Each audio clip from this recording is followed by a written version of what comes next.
भाइ धाउरे ल्याउन जान यस्तो महिना त्यस्तो आगो बल्दाछ यार कस्तो छोडिया कुरा गर्दो रहेछ यार यो भाइ नजाने भाइ नजान त एक्लै म ताप्नेछु मेरो 3 दिन छ म एक्लै छु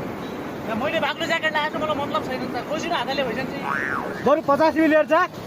दाउरे लिएर भिनाजुको इज्जत त बचा यार 50 रुपियाँ त क्या भिनाजु 50 लाख दे पनि जान्न म त मेरो केही इज्जत छैन यहाँ हुँदैन कस्तो जिरे खुर्सानी जस्तो बच्चा रहेछ यार 1 मिनेट कोच्चा माता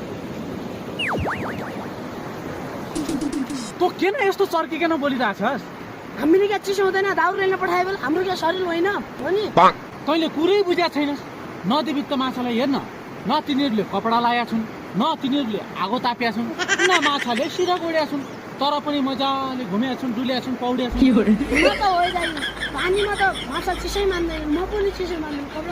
कपडा खोल्नु पर्दैन कपडा खोल्नु पर्दैन दाउरा ल्याइदिए हामी खुसी भइजान्छौँ दाउरा ल्याएर के जादु गर्यो तिमीले के जादु गरलास् 100 रुपियाँ दिए नि सिल्लिन तँ 50 रुपियाँ ल्या ए हो दिए नि